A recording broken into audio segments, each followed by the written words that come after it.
Recording, boa noite a todos e todas. Estamos hoje, dia 1º de abril. As pessoas achavam que não ia ter aula, mas tem aula no dia 1º de abril. O dia da mentira é só para os outros. Para nós é sempre a hora da verdade. Estamos aqui. Boa noite à turma de Direitos Reais aqui do curso de Direito da Universidade Federal da Bahia. E vamos, nesse momento, falar aqui sobre os nossos assuntos. O pessoal está entrando. É Semana Santa, o pessoal ainda está na lógica das aulas presenciais, libera professor, mas aí está em casa, gente.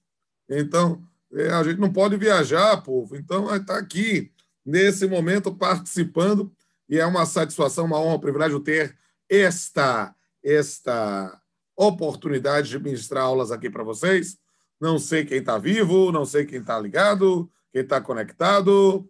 Olha só, Cris entrou também. Cris caiu, desligou a câmera. Estava na rede, mas apareceu. O Oswaldo está aqui, Felipe também. Quem mais vai ligar a aula? Ninguém vai. Vamos lá. Passou para a gente. Boa noite. Diga aí. Pode tirar uma dúvida sobre a questão da propriedade ilimitada? Pode, meu querido, pode. A gente ia começar, mas podemos falar sobre isso. Diga aí, meu querido. Não, é que eu não entendi a questão do... Se a nua propriedade é uma forma de propriedade limitada ou... Para mim ficou bagunçado na minha cabeça. Não, querido, a nua propriedade é uma forma de propriedade limitada. Ou seja, você tem todos os poderes inerentes à propriedade e quando você pode exercitar todos esses poderes, né, você tem a propriedade plena. Mas quando há uma propriedade que tem retirado temporariamente, alguma dessas prerrogativas, por exemplo, o uso, a fruição, né, você tem uma nula propriedade. Entendi. É porque... E isso também é o direito real sobre a coisa alheia ou é o direito real sobre a coisa alheia? Calma, meu querido. Não bota o carro na frente dos bois. O usufruto é um direito real na coisa alheia. Quando você passa, perceba, o usufruto está com uma determinada pessoa que não é o proprietário. Ou seja, Sim. Essa pessoa que tem o usufruto, o usufrutuário, ele não é proprietário, mas ele tem um direito real, usufruto, na coisa alheia de quem? Do proprietário, que não põe a propriedade plena. Por quê? Porque ele não tem usufruto. Isso. Então ele tem a nula propriedade. Sim. Captou? Entendi. Então a hipoteca, a servidão, o usufruto são direitos reais sobre a coisa alheia. A hipoteca, o usufruto, que é qual que mais você falou? A servidão. A servidão, direito real na coisa alheia. Entendi. O único direito real na coisa própria é a propriedade. É você ter a propriedade plena, no caso. Exatamente. Tranquilo, querido? Valeu, professor. À disposição sempre. Para mim é um prazer tirar as dúvidas de vocês. E essa dúvida aqui do nosso amigo Oswaldo foi sobre a extensão da propriedade, a extensão do direito do titular, né? Especificamente, né, na classificação da propriedade plena e da propriedade limitada ou restrita, né? Aí, nesse ponto, quanto à perpetuidade do domínio, nós falamos a questão da propriedade, que ela a priori é perpétua, mas existem algumas modalidades de propriedade limitada no tempo. Vou aprofundar hoje um pouco sobre a propriedade resolúvel, né? A propriedade ad tempus, né? Então, a gente vai falar sobre isso. E há também a questão da classificação quanto à localização e destinação da propriedade, para falar de propriedade urbana ou propriedade rural, né? Então, nesse ponto, você tem alguns elementos interessantes da propriedade. Aqui que meu filho mandou uma mensagenzinha aqui. Né? E aí, o que eu quero ainda falar, para ter certeza que foi falado, né? Algumas considerações sobre a função social da propriedade, né? que é uma previsão constitucional específica do artigo 5º, inciso 23, né? E que é, sem sombra de dúvida, uma questão muito importante, porque é um conceito relativamente aberto, né, para ser comatado justamente nesses interesses sociais, ambientais, tudo isso vai no campo da função social da propriedade. E, finalmente, a questão da tutela processual da propriedade. Por quê? Porque eu falei em aula anterior sobre ações possessórias, né? Então, a gente fala dos interditos proibitórios, da manutenção da posse, da reintegração da posse, tudo isso relacionado à posse. Mas nós sabemos que a propriedade, como o direito real na coisa própria, como o mais completo direito real, né, ele vai ter a característica da sequela, né? Então, nesse ponto, você pode ser proprietário de um bem e não ter a posse desse bem. Então, o que é que você vai ter de fazer? Uma ação de reivindicação desse bem, né? Para que você, exercitando justamente, tendo por fundamento justamente o direito de sequela, retornar ou ter a propriedade junto com a posse desse bem. Se você nunca teve a posse, você, na verdade, fala de ação de imissão na posse. Ou seja, a ação de imissão na posse é uma postulação para quem tem a propriedade e nunca teve a posse. E aí você ter isso. Mas perceba que essa não é a única ação relacionada à propriedade, não é o único exemplo de uma tutela processual da propriedade. Você pode ter ações declaratórias. E o melhor exemplo de ação declaratória, por favor, anotem isso, incorporem isso ao seu repertório, né? É a uso capião. A uso capião é uma ação declaratória. Ela não constitui direito de propriedade. Ela, reconhecendo o seu domínio sobre a coisa, né, o seu poder sobre a coisa, portanto, a posse, né, ela, através da uso capião, né, você tendo a posse por determinado lapso temporal, nós vamos reconhecer o seu direito de propriedade, né, através da uso capião. Ela não constitui, ela apenas reconhece uma situação de fato e formaliza, né? Mas, naturalmente, além das ações da tutela processual da propriedade no que diz respeito à natureza declaratória, nós podemos ter também ações indenizatórias, né? Que é justamente a ideia de reparação de danos materiais ou morais ou qualquer tipo de lesão à sua propriedade. E aí, feitas essas observações que me permitem arrematar o capítulo 7, eu quero, na aula de hoje, falar do capítulo 8 e 9 do meu livro com Pablo, esse livro que está aqui atrás, o volume 5, que gostaria que vocês lessem, né? Se puderem adquirir, ótimo, mas se não puder, pega na biblioteca ou virtual, ou coisa do gênero, né? Eu só não estimulo pirataria, porque aí também já seria a desmoralização total. Mas, nesse ponto, eu gostaria de falar, ao terceiro, algumas considerações sobre a classificação da propriedade quanto à perpetuidade do domínio. Essa noção do alcance temporal. Porque, como eu falei, de fato, a propriedade é um direito perpétuo, né? Agora, excepcionalmente, nós podemos ter uma propriedade limitada no tempo. E é sobre isso que eu quero falar rapidamente com vocês. Não confundam propriedade resolúvel com propriedade ad tempus. A propriedade resolúvel, né, é uma propriedade cujo próprio título legitimador, o título constitutivo, já traz a causa da sua dissolução.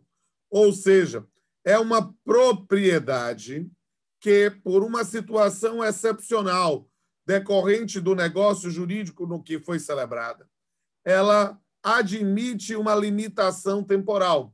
Eu espero que todos e todas tenham tido uma boa base de negócio jurídico.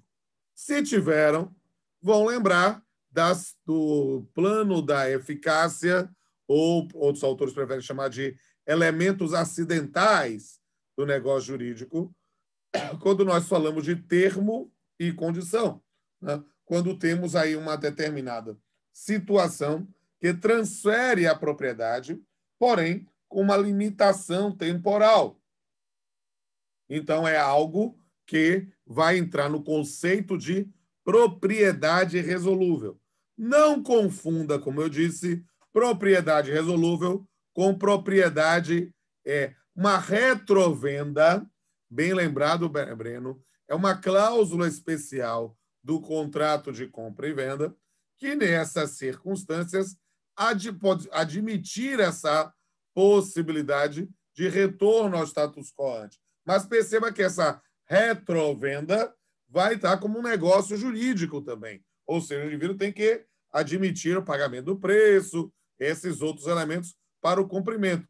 Talvez o melhor exemplo de propriedade resolúvel no nosso ordenamento jurídico é a questão da alienação fiduciária em garantia, né?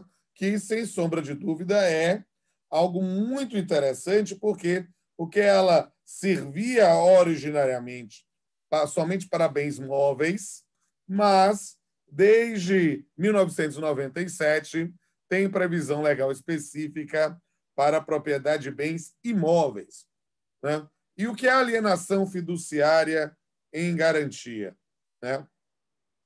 É um negócio jurídico em que uma das partes aliena a propriedade de uma coisa à outra até que se extinga o contrato pelo pagamento ou pela inexecução. Eu vou dar o exemplo do mais comum do nosso dia a dia, que é muito comum a alienação fiduciária na compra de automóveis, né? A gente fala, eu estou querendo comprar uma CR-V, aí não é todo mundo tem bala na agulha para comprar o carro diretamente. Ou qualquer concessionária vai dar uma credibilidade tal que você vai simplesmente vender um bem a prazo, né, fazendo com que você assuma os riscos se o cara inadimplir, né? E aí você vai ter que correr atrás do cara. Então, o que é uma forma interessante de otimizar o negócio? A alienação fiduciária. Por quê? Porque, em vez de você vender o bem para o sujeito e ele se obrigar a lhe pagar em 5, 10, 20, 30 vezes, você está vendendo o carro para um banco que lhe dá o dinheiro e você, comprador, fica pagando para o banco para que, ao final do pagamento deste contrato, o banco transfira para você a propriedade do bem. É uma circunstância que o banco teria uma proteção muito maior, porque ele se tornou o titular, embora você só tenha a posse e o licenciamento. Mas o carro, na propriedade, está na entidade financeira.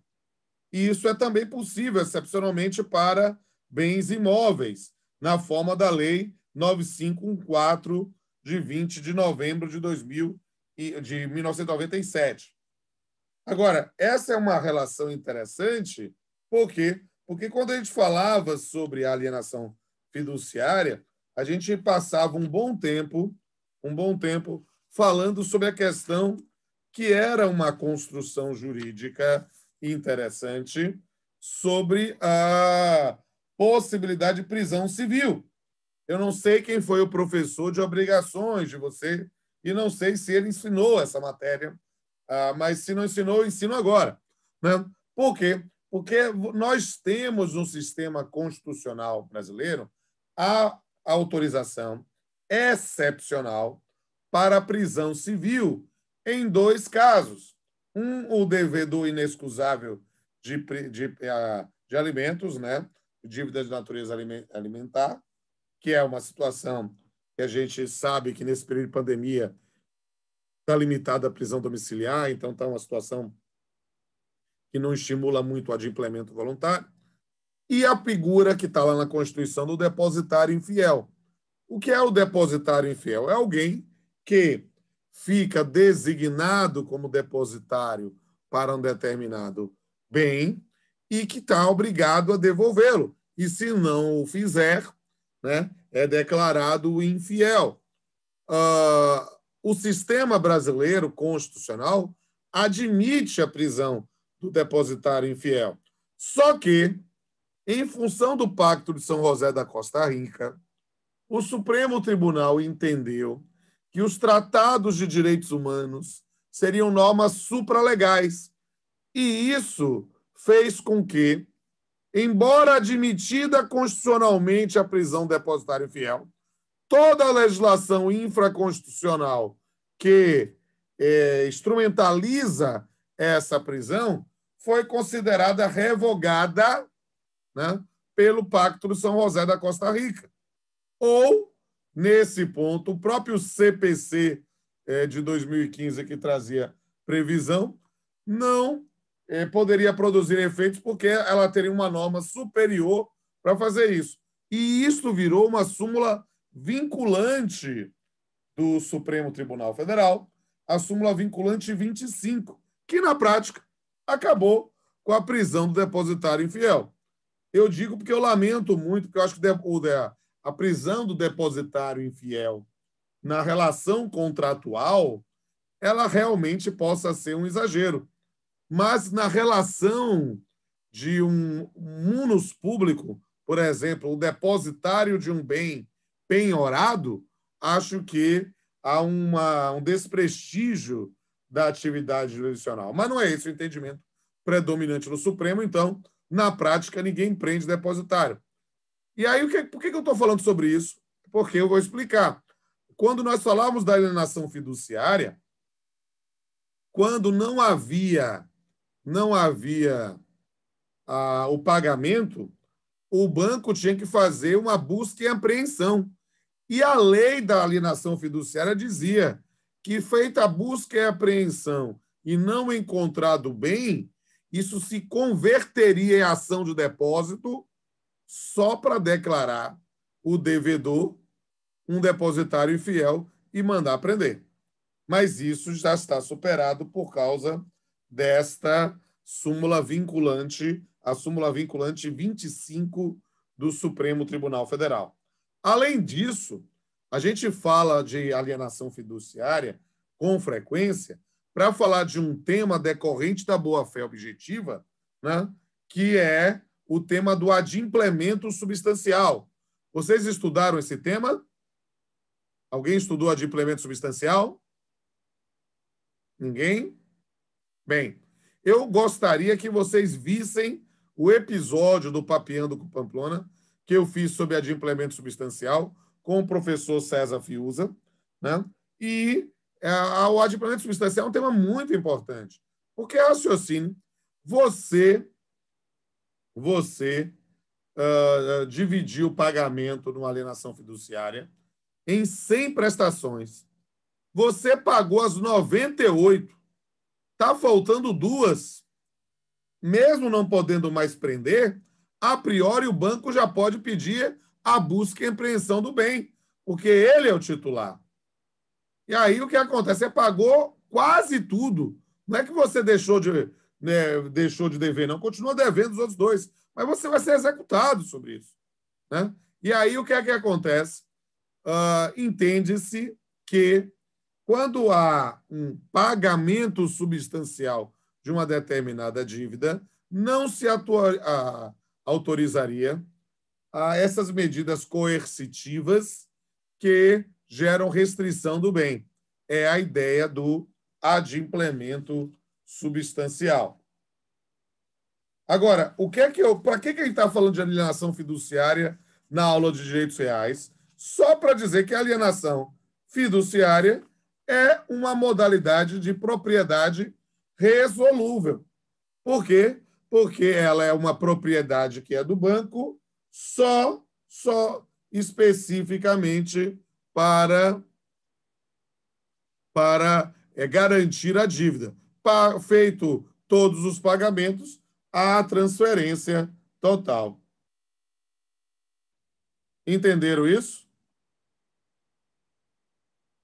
Todo mundo entendeu? Alguém está vivo aí?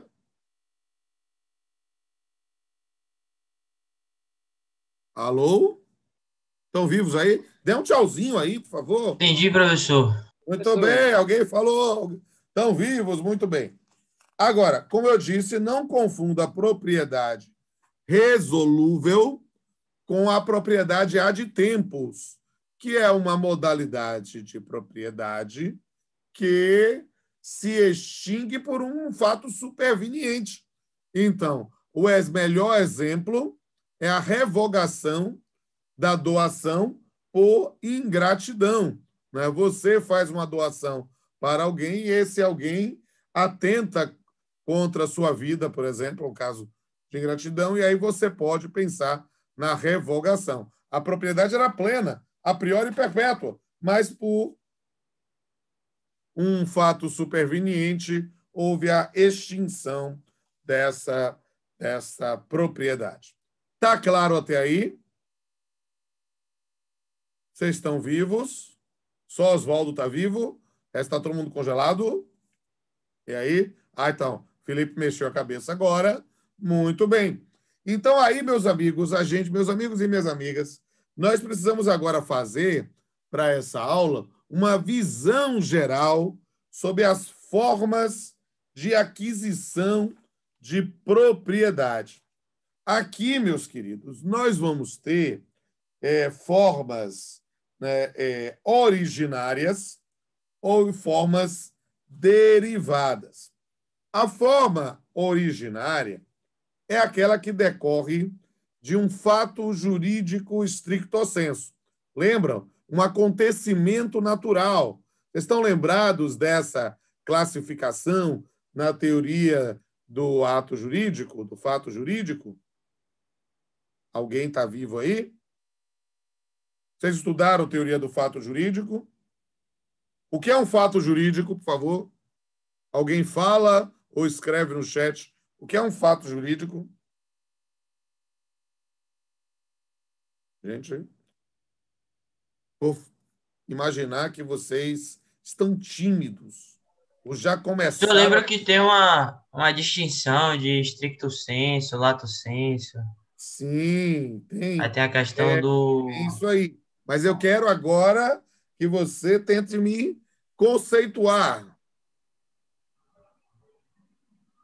É importante, gente, incorporar esse papel. É um fato que é relevante, né, para o direito. Né, Perfeito, Ana Catarina.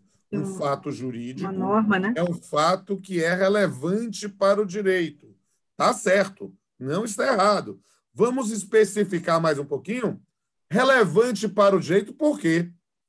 E aí é que vocês vão lapidar mais. Ora, ele é relevante para o direito, por quê? Porque ele gera, conserva, altera ou extingue relações jurídicas. Então, o fato é jurídico. O que é um fato jurídico? É um acontecimento natural ou humano que cria, modifica, altera ou extingue relações jurídicas. Vou pegando o conceito de Ana Catarina aí. Alguma coisa que é relevante para o direito. Uma chuva no meio do mar, sem nenhum ser humano nas proximidades é um fato da vida, mas absolutamente irrelevante para o direito. Se essa chuva foi em uma determinada região que gere uma inundação, alagamento, algum tipo de colapso, esse mesmo fato natural tornou-se um fato jurídico, porque vai gerar, modificar, alterar ou extinguir relações jurídicas. Está claro até aí? Vamos fazer aquilo que Pedro falou, aquela divisão lá? Bem, Pedro, isso é o fato jurídico em sentido amplo. Esse fato jurídico em sentido amplo vai se subdividir em fato jurídico stricto sensu, que é o acontecimento natural, e em ato jurídico em sentido amplo, que é o acontecimento humano. Lembra? Quando eu falei o conceito de fato jurídico, eu falei acontecimento natural ou humano. Estou pegando essa primeira bifurcação. Natural é fato jurídico stricto sensu. Humano é ato jurídico lato sensu. Por que lato sensu? Porque esse ato jurídico lato sensu vai se subdividir naturalmente também em ato jurídico em sentido estrito, negócio jurídico, ato ilícito. Depois ele vai aplicar a questão do ato-fato. Seja bem-vinda, Júlia. Conseguiu lá se desvencilhar da outra aula. Eu vi aqui no grupo. Muito bem. Então, vocês estão entendendo isso, né? Estão entendendo? Então, sim, professor. Beleza. E aí, o que é que eu preciso? Para eu dizer que uma propriedade, nós estamos diante de uma aquisição originária de propriedade, é que nós estamos uma propriedade que decorre de um fato jurídico stricto sensu, de um acontecimento natural. Estão entendendo? Que acontecimento natural esse?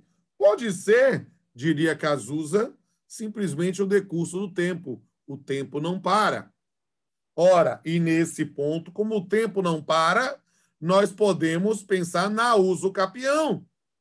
A uso capião é um meio originário de aquisição de propriedade. Você, pouco importa quem é o dono anterior, né? Nós vamos adquirir essa propriedade independentemente da vontade do dono anterior. Está claro? Porque ela decorre de um fato da natureza, o decurso do tempo. Além deles, a gente tem outros exemplos, que aí eu vou mais à frente explicar, mas eu posso desde já falar da aluvião e da avulsão, né?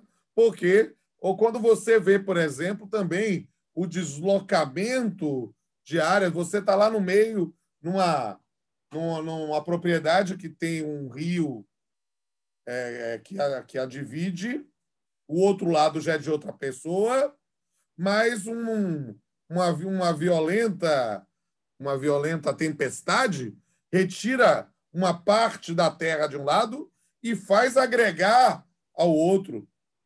Nós temos aí um fato da natureza, um acontecimento natural que gerou uma aquisição de propriedade. Mesma coisa se esse rio secar. Se esse rio secar, até o meio do rio se estende a propriedade do outro. Entende? Por quê? Porque agora não é mais área hídrica, agora é terra mesmo. Estão entendendo? São formas naturais são formas originárias de aquisição de propriedade. Mas se tem a originária, tem a derivada. A derivada, o outro que eu falei foi a avulsão, Oswaldo, mas eu vou explicar com mais vagar depois, né? Mas isso, em tese, algumas pessoas, alguns alunos sempre lembram, eu aprendi isso em geografia, no 2º grau, é verdade, o pessoal ensina, né? Mas, nesse ponto, a aquisição derivada é aquela que decorre de um negócio jurídico. Ou seja, a gente tem a compra e venda, em que você vai fazer um registro dessa compra e venda e vai adquirir a propriedade imobiliária. Também a tradição na compra e venda de bem móvel. A entrega do bem, tudo isso decorre de um negócio jurídico. Está claro aqui? Estão vivos? Hoje parece que vocês estão Sim, meio... professor. Diga aí. Perfeito. Beleza. Então, o que acontece? Alguns desses meios de aquisição da propriedade são comuns tanto à propriedade imobiliária quanto à propriedade mobiliária.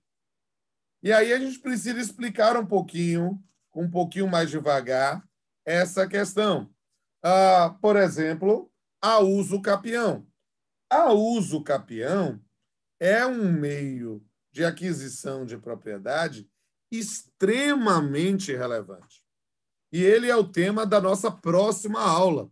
Nós vamos trabalhar na próxima aula pelo menos umas 10 modalidades de uso capião.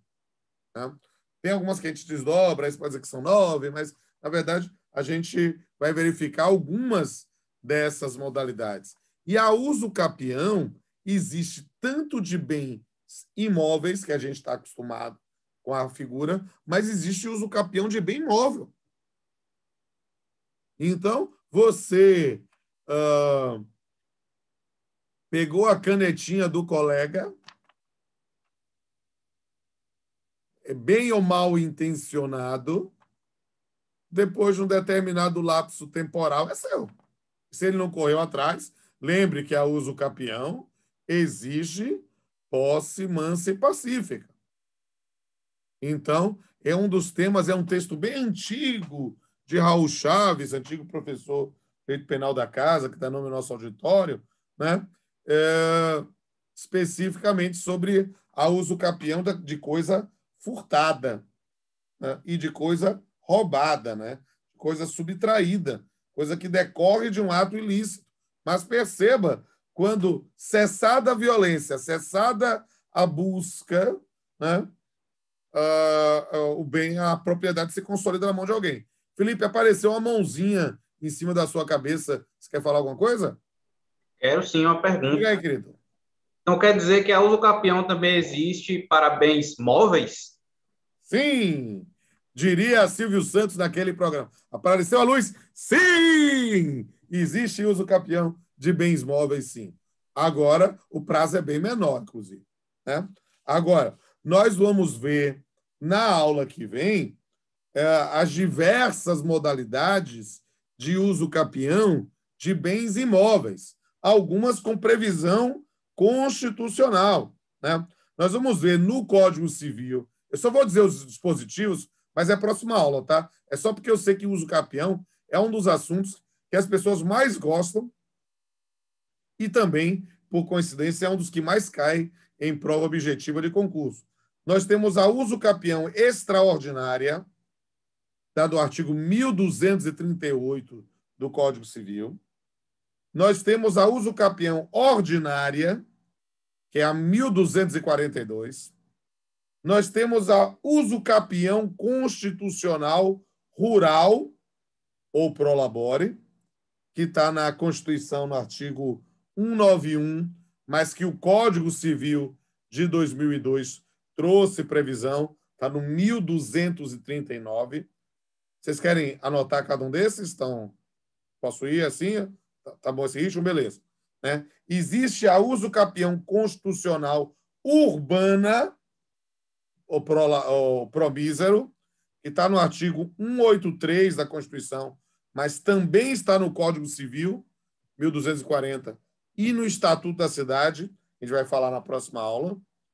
E aí, pegando o Estatuto da Cidade, a gente tem a uso capião especial urbana coletiva. Né? Cada vez você traz novos modelos de uso capião. Né? Temos a uso capião rural coletiva, que é uma situação estranha. Eu ensino como uso capião rural coletiva, mas eu, no íntimo, não acho que é uso capião, não. Sabe? Eu vou explicar isso para vocês. É um tema polêmico, está no artigo 1228, parágrafo 4º e 5º do Código Civil. E ainda temos outros desdobramentos, né? Tem a uso capião familiar, que é o artigo 1240-A, que, na verdade, não é um uso capião de propriedade, é um uso capião de meação. Já ouviram falar disso? Não, é uma coisa bem interessante. É uma coisa, pensando muito na situação que ocorre com muita frequência de principalmente, não vamos, que a definição não é só de gênero, mas principalmente de homens que abandonam famílias, né? E quando já tinham entrado em financiamentos imobiliários, né? E aí você tem uma situação que o financiamento está no nome do homem e da mulher, mas o homem desapareceu, a mulher está trabalhando para fazer esse pagamento ainda, só que está no nome dele. Só que se ele desapareceu, nós podemos fazer com que essa parte dele, deste bem, seja incorporada ao patrimônio da mulher se ela continua fazendo os pagamentos. Esse que ele vai falar. É o 1240-A. É um tema bem interessante assim. Acho que a gente podia, quem quisesse fazer um trabalho voluntário sobre isso, podia falar sobre a questão da uso capião familiar no contexto de um sistema de proteção à família, em especial à mulher, né? Temos a uso capião indígena, que não é tão comum, mas está lá previsto, e a uso capião administrativa, que é uma uso capião extrajudicial, que talvez seja a mais nova das modalidades da uso capião. Mas tudo isso é de propriedade imóvel. Mas vocês vão aprender também que tem uso capião de propriedade móvel também, né? É que a gente vai enfrentar. Além disso, nós podemos ter alguns modos de aquisição exclusivos da propriedade imobiliária. E essa aqui é evidente, é o registro. O registro imobiliário é um dos temas mais relevantes no estudo dos direitos reais, né? No estudo do direito imobiliário como um todo, né? O registro é, sem sombra de dúvida, um modo que só é da propriedade imobiliária. Mas ele não é o único, tá? Nós podemos ter, anota a expressão, C e 2 S, tá? A acessão. A acessão é um meio exclusivo, de aquisição exclusivo de propriedade imobiliária, né? Quando há um aumento natural ou artificial do volume ou extensão do objeto. Então, você pode ter formação de ilhas, aluvião, avulsão, abandono de álveo, que é quando seca o rio, plantação, construção de obra. Você tinha uma propriedade, que era um terreno, mas você amplia o valor, né? E ganha a propriedade quando você constrói algo nesse terreno, né? Imagine, por exemplo, para ficar bem fácil de visualizar, você tem lá um trailer, que era um bem imóvel, mas você incorporou isso ao solo de maneira definitiva, adquirindo a propriedade, porque você vai ter essa incorporação ao dono do terreno. A gente vai falar disso mais à frente, tá? E, além disso, existem modos de aquisição exclusivos da propriedade mobiliária, como a tradição, né? Que é a entrega da coisa, né? Num contrato de compra e venda, o ato ou efeito transmitir ou entregar um determinado bem. Mas não é a única. Nós temos outras que nós vamos explicar no momento próprio, e aí eu falo só para o pessoal se sentir sendo xingado, né? Confusão, especificação, ocupação, comistão, adjunção, tudo isso a gente vai ensinar como meios de aquisição da propriedade móvel. Então, só para falar da especificação, por exemplo, imagine que você... alguém aqui tem algum pendor de artes pictóricas? Alguém é desenhista? É pintor? Alguém no grupo? Ninguém tem esse talento? Então, imagine, por exemplo, que a minha filha se arvora a ser pintora. Aí ela volta lá, pai, não sei o quê, compra umas telas para mim, para fazer, beleza, ótimo. Mas imagine que minha filha resolva pegar uma tela que não é dela e faz um quadro em cima dessa tela. Isso é o que a gente chama de especificação. Minha filha pegando uma tela que é de outra pessoa e fazendo uma tela em branco e fazendo um desenho nela, ela adquire a propriedade desse bem. Claro que ela tem de indenizar o antigo dono, né? Porque ele era o proprietário, mas ela se torna dona da tela, mesmo ela sendo só a autora do desenho. Tá claro? E essa questão é um tema muito interessante, né? O professor Rodrigo Moraes, né, que é a pessoa aqui da casa, ele, inclusive, foi o advogado deste caso, que é um caso muito, muito emblemático da jurisprudência baiana e brasileira, que foi o caso, eu não sei aqui, todos vocês são muito novinhos, mas eu não sei se vocês se lembram do antigo Cinearte, que era ali no Politeama, né? O Cinearte foi vendido para uma igreja evangélica que lá fez o seu templo. Só que o Cine tinha umas obras de arte, né, de Juarez Paraíso, que hoje, inclusive, é membro da Academia de Letras da Bahia, né? E o pessoal comprou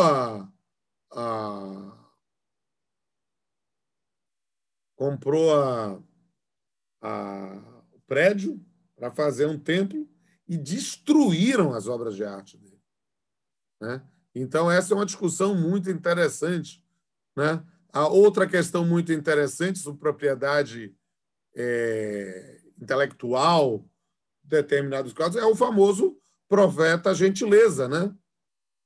Que gerou, inclusive, aquela música, né? Pintaram tudo de novo, tudo de cinza, né?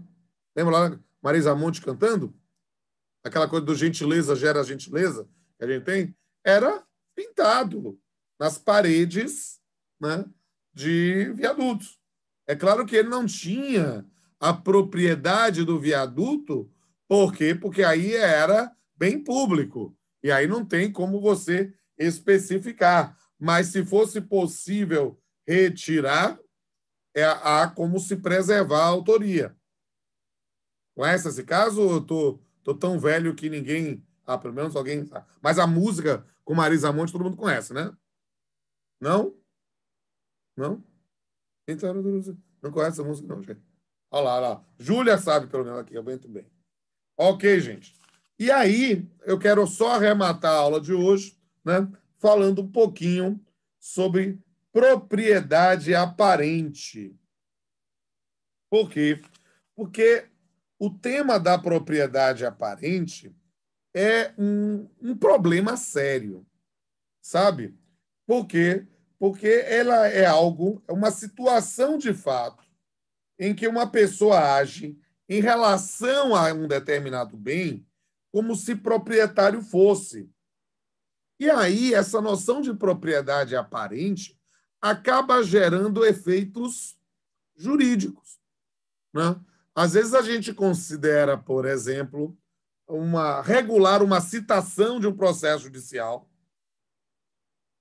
num endereço que não é do réu, mas ele ali atua como se dono fosse.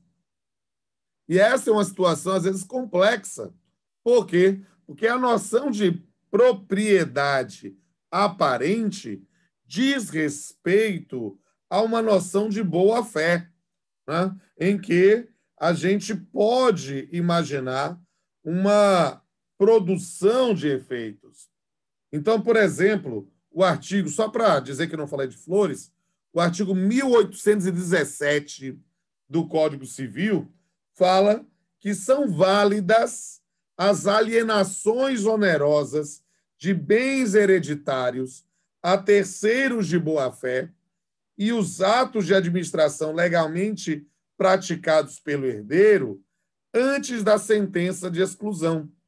Por quê? Porque o tema da propriedade aparente é um tema complexo e muito comum. Por quê? Porque a gente, por preguiça, acomodação, sei lá, a gente não está acostumado a formalizar a nossa propriedade. Eu não sei quantos de vocês já perderam seus pais. Eu já perdi os meus, né? Mas nossos pais morrem e deixam uma casa, um apartamento, um carro, e a gente comumente se esquece de fazer inventário e de formalizar isso. O que é que acontece? Quando você é o herdeiro único, o problema é menor. Mas quando você tem irmão, eu tenho um irmão, por exemplo, né? E meu irmão mora fora do país. E aí eu digo assim, com pureza d'alma, minha mãe morreu. Meu pai morreu em 2002, minha mãe morreu em 2016. E minha mãe deixou um flat lá pra gente. Só que meu irmão mora fora do país desde 2000. Não tem nenhum interesse, não tem mais CPF, inclusive, porque ele virou cidadão norte-americano, né? E aí, todo o aspecto para formalizar isso, esqueceu. A gente acaba, quando vai vender o imóvel, faz um inventário complementar, paga lá as multas pelo atraso e aí transfere. Mas enquanto não vende, a gente tem um flat, né? Tá lá, ainda no nome da minha falecida mãe. Eu pago o IPTU, eu pago os dados, mas ó, tá tudo lá. De quem é o dono? Se você levar para a família, minha mãe só tinha 2 filhos, sou eu e meu irmão. Mas eu pago IPTU, administro bem, né? Estava usando até outro dia para botar minha biblioteca. Perceba, aparentemente o proprietário sou eu. Mas eu não sou totalmente o proprietário. Eu, por acaso, sou também proprietário. Eu sou um coproprietário, né? Um condomínio, eu e meu irmão. Mas, numa determinada circunstância, imagina que eu sendo um devedor na praça, o bem não está em meu nome. Ainda está no nome da minha velha, da minha falecida mãe. Você vai procurar a certidão deste bem e não vai achar. Imagine que eu seja um devedor quanto mais. E você, Oswaldo, que é meu credor, está querendo, Pamplona está sem dinheiro, mas ele tem aquele flat, eu vou lá. O flat não está em meu nome, não está. Então, a construção para um reconhecimento de uma propriedade aparente acaba gerando circunstâncias que acabam estimulando a inadimplência e a ilicitude. Entende? Mas é um instituto que efetivamente merece ser estudado. Gente, falta 6 minutos para terminar o horário regulamentar da aula. O próximo assunto é um dos assuntos mais interessantes do curso, que é a uso capião. Eu vou deixar naturalmente para a próxima aula. Eu não sei se eu não quis abrir mão dessa aula de hoje também, porque talvez eu tenha um compromisso. Eu vou avisar vocês, não se preocupe se não tiver aula, ninguém vai bater com a cara aqui, mas eu aviso lá no grupo de WhatsApp. Mas eu gostaria muito que, se algum de vocês está com algum livro de direitos reais, se tiver o meu, melhor ainda, leiam os capítulos sobre uso capião. Por quê? Porque é um tema que é fascinante e as pessoas vêm com uma saravada de dúvidas na aula e a gente tem que otimizar um pouquinho, porque são muitas modalidades. Tá certo? Júlia parece que quer falar, está com o dedinho levantado. Diga aí, Júlia. Professor, desse assunto que o senhor estava falando dos pais agora, se a doação de um imóvel e o doador não ocorre o registro, quem recebeu a doação, né, não fez o registro, então não teve a transmissão da propriedade, e aí nesse percurso de tempo o doador vem a falecer, aí seria um vício na transmissão da... Não, na verdade, o que é que acontece? Vai ser uma situação complicada. Desculpa. Não, desculpa. Não, doador desculpa. donatário. Não, é isso mesmo. Então, o que é que acontece? Espero que tenha feita pelo menos um contrato de compra e venda para que você tenha um elemento para demonstrar que houve uma manifestação de vontade e você vai fazer o registro posterior. Mas perceba, vamos complicar mais? Vamos lá imaginar, Júlia, que eu vou doar para você. Júlia, como eu gosto de você, vou doar esta casa aqui para você. Aí eu faço um contrato de doação para você. Só que, Júlia, eu posso não ser um cara assim tão legal, não. E eu gosto mais de Ana Catarina do que de você. Aí o que é que acontece? Eu que te doei para você o bem e você não registrou essa doação. Eu faço outra doação para Ana Catarina. Depois, e a Ana Catarina, que não é besta, já fez o registro. Você vai fazer o quê? Vai ficar como torcedor do Vitória. Ou seja, vai chorar no pé do caboclo. Por quê? Porque eu morri e aí você vai ficar a ver navios, porque ela formalizou a transferência antes. O canalha fui eu. Agora, perceba, eu estou sendo canalha. Eu estou fazendo a doação para uma pessoa de um bem que não era mais meu, mas não estava formalizado, ainda era meu. Então, mas então... Aí, na situação que você falou, não aconteceu essa canalice. Mas o que é que você tem? Você vai ter que fazer prova de que houve essa doação anterior. Para poder tirar do inventário, né, este bem. Então, aí teria que... Se eu fiz prova que houve a doação, mas mesmo o doador tendo... Mas não teve o registro, então não teve a transferência oficialmente. Não teve a transferência de propriedade. Aí o doador vem a falecer, não tem problema não seria um vício de vontade no momento do registro, ele já está falecido. Não. Tá. Não é. Agora, você vai ter que fazer, e perceba, o indivíduo lá no cartório vai fazer todas as ressalvas e vai dizer, olha, eu não tenho como provar, cadê o cara morreu? E ele vai criar dificuldade. Por quê? Porque vai ver os interesses, vai verificar porque você não registrou da época. E isso pode dar confusão, sim. Beleza? Entendi. Alguém mais tem alguma dúvida? Obrigada, professor. Estou à disposição, como sempre, querido. Mesmo Ana Catarina sendo a minha favorita e não você. Aí você não ficou com ciúme, tá? Beleza. Ok. Imagina aí, gente. Alguma dúvida mais?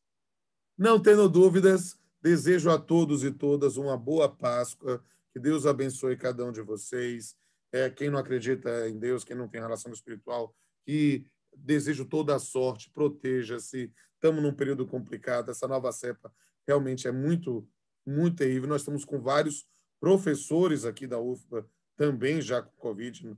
Eu não vou revelar os nomes porque é algo que é da intimidade de cada um. Então, eu espero que vocês se protejam, né? E a gente possa se encontrar brevemente. E quem sabe algum dia, né?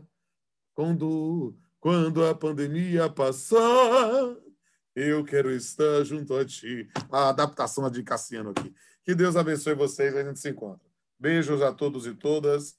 Vou deixar a gravação aqui e a gente se encontra. Se comer ovo de Páscoa. Valeu, professor. Boa noite. Se sobrar algum, manda pro velhinho aqui, que o velho é gorducho e gosta de comer ovo de Páscoa. Um beijo a todos. Tchau, professor. Boa noite. Obrigada. Tchau, professor. Forte abraço. Obrigada, professor. Boa noite. Boa noite.